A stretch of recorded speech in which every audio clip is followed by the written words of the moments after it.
Hello everyone, today I'm coming to you in black and white, just like things would have been filmed during World War II. Let's have a look. Here look, some pictures on a book about evacuees from World War II, and they're in black and white, so I thought I would be in black and white too. How are you all doing? It's been such a long time, hasn't it, since we've seen each other? But please know that we're all thinking of you all of the time. Your teachers and your teaching assistants are always wondering what you're getting up to at home, and we hope you're being really well behaved and doing some work when you can.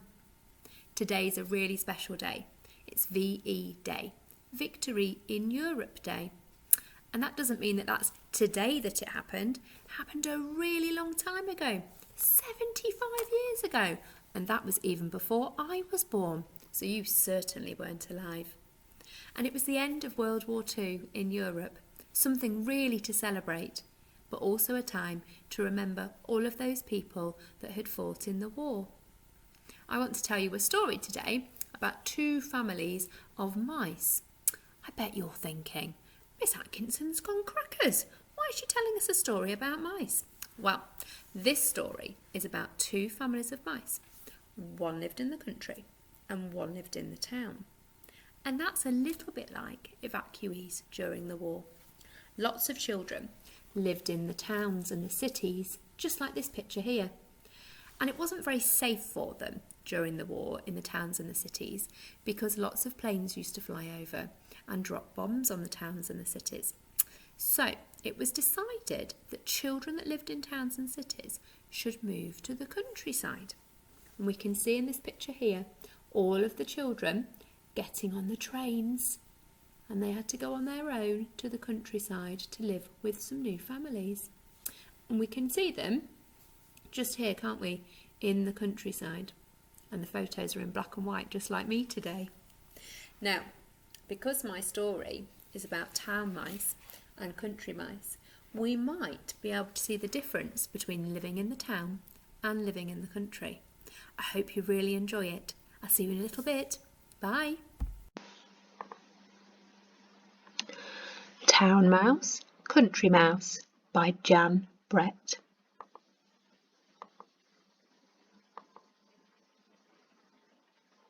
One morning, the town mouse woke up shivering from a dream about the kitchen cat who prowled the house. "I need a vacation," he said to his wife. "Let me take you to see the countryside where I was born. Life is quiet and peaceful there. The sun shines brightly every day and the air is so clear that you can see the stars at night.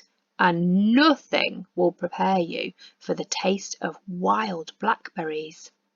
"Let's go straight away," she said. So the town mouse and his wife packed a picnic and set off for the country.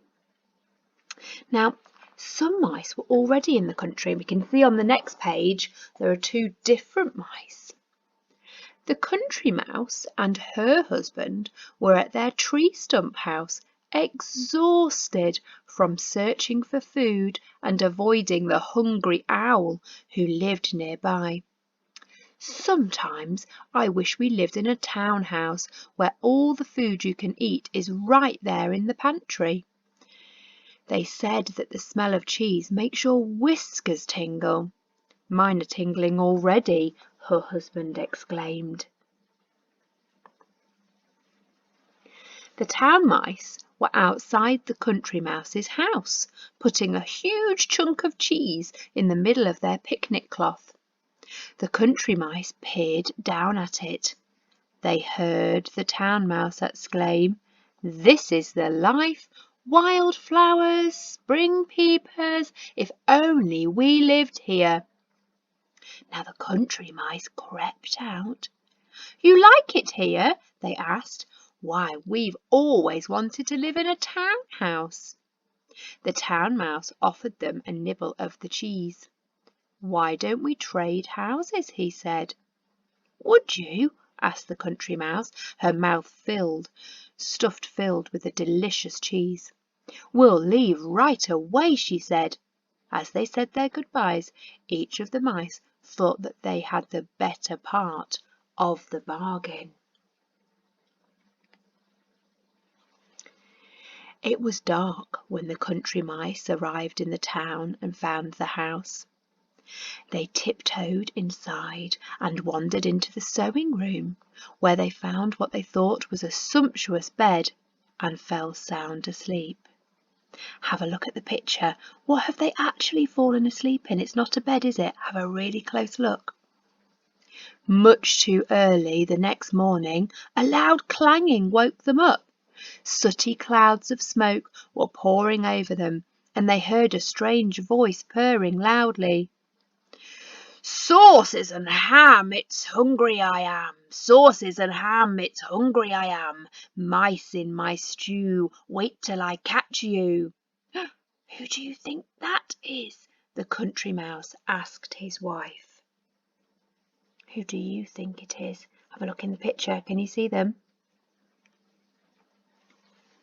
Now, in the countryside, the town mouse and his wife were up with the birds, ready to gather wild blackberries in the grassy meadow for breakfast. They could smell them. They just couldn't find them. Can you find them? Have a look in the picture. See if you can find the blackberries.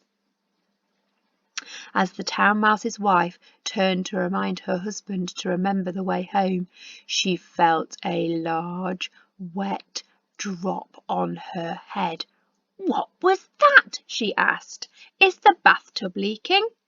No, we're in the country now, he said.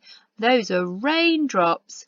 Just then, lightning lit up the sky and rain poured down as the two drenched mice ran wildly for their tree stump home. Now, in the town, the country mice were looking forward to their first splendid meal in the pantry. I'm sure there is a ham in the ice chest and rolls in the bread box, but the best smell of all is coming from up there, the country mouse told her husband. It must be a fine old cheese. I'll climb up on your shoulders and get it. But she couldn't quite reach. Standing on your toes. Stand on your toes, she called down. But just as she got a hold of the cheese, her husband lost his balance. The top slammed down and she was left hanging by her tail. Help me, I'm caught. Have a look at the picture. Can you see that she's trapped in the box where the cheese is? What other foods can you see in the picture? Back in the country, the town mouse had put on dry clothes. He was especially proud of his bright new jacket, so colourful and eye-catching, he said to his wife. Let's stroll in the forest. We'll come back loaded with acorns and hickory nuts. But their walk was soon interrupted. The town mouse's colourful coat was so eye-catching that it caught the eye of the curious black bird, and if his wife hadn't held him by the foot, he would have been carried off. Not far away in the town, the country mouse felt his wife's silky tail. Nothing broken, he said, but when he looked in her eyes, he saw how sad and discouraged she was. I know something that will cheer us up, he said. Follow me. He had spied a small window up above the pantry shelves, and together they climbed higher and higher. When they reached the top, he rubbed away the soot and they looked out at a piece of blue sky. Doesn't it look like home? The country mouse asked his wife.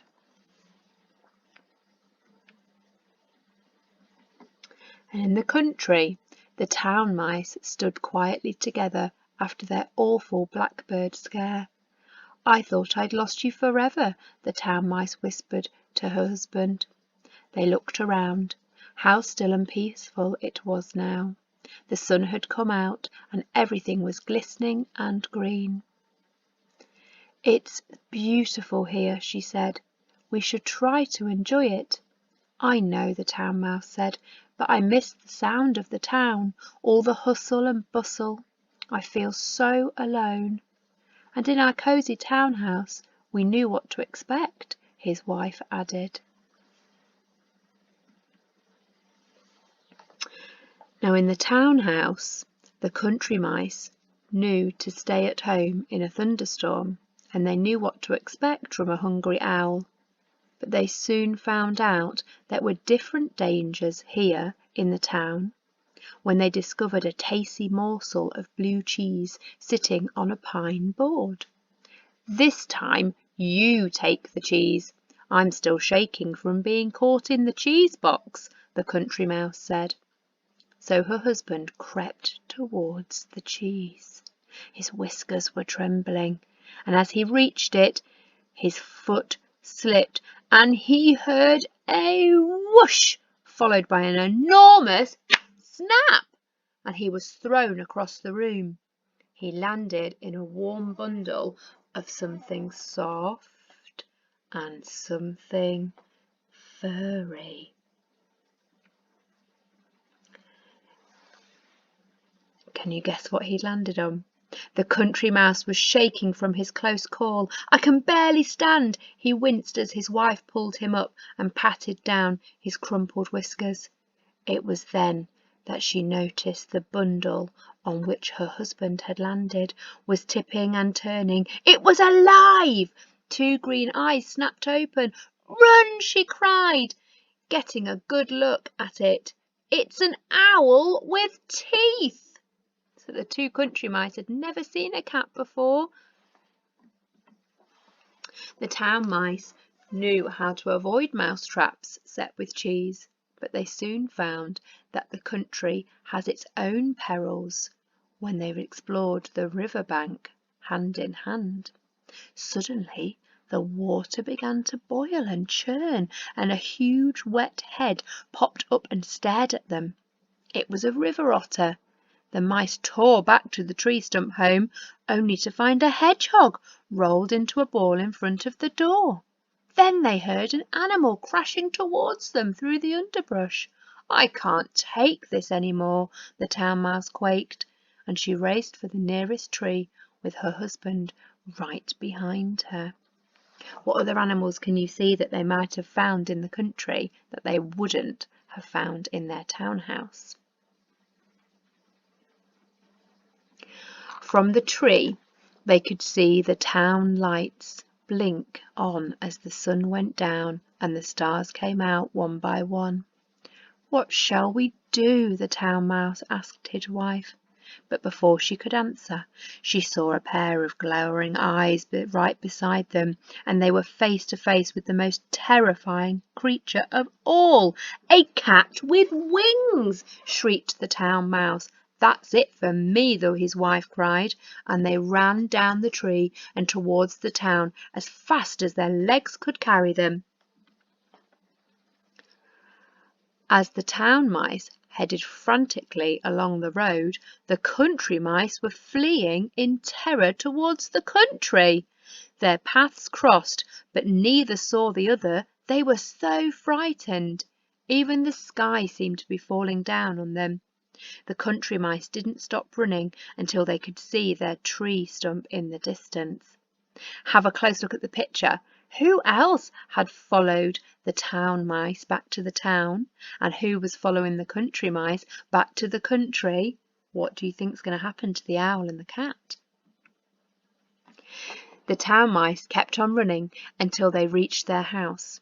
The musty smell of old wood, the smoke from the kitchen, all seemed wonderful. Even the street sounds outside sounded cheerful and friendly. "There's no place like home," sighed the town mouse, as he and his wife settled into a warm old slipper. "There's no place like home." Atop their cosy tree stump house, the country mouse and her husband looked up at the full moon shining down on them, and they sighed happily. "We missed you," they said together. Back on the road, the cat and the owl had knocked each other out when they had collided head-on. The cat, slowly waking up, touched his bruised head gingerly. He looked up to see the owl brushing himself off. It was then that he had an idea. Owl, how would you like to trade places with me? I've always wanted to try the simple life in the country. I'm back in colour. That's better, isn't it? Did you enjoy the story and spot those differences between the town and the country? I wonder how many differences you could spot. There are loads of brilliant pictures to look at, weren't there? Lots of things to see. It's lovely to be able to speak to you again today. As I've said, we're really missing you all, but we know that you're safer at home, so well done for staying there and being safe. Please keep watching the YouTube channel. I'll be on there, but so will your teachers and teaching assistants, and they've been up to all sorts of things. Mrs. Williams found a baby pigeon, Mrs. Burgoyne-Jones is going to teach you how to draw, and there'll be some baking over the weekend as well. So keep looking to see what's coming next. I'll speak to you again soon. Stay safe, everyone. Lots of love.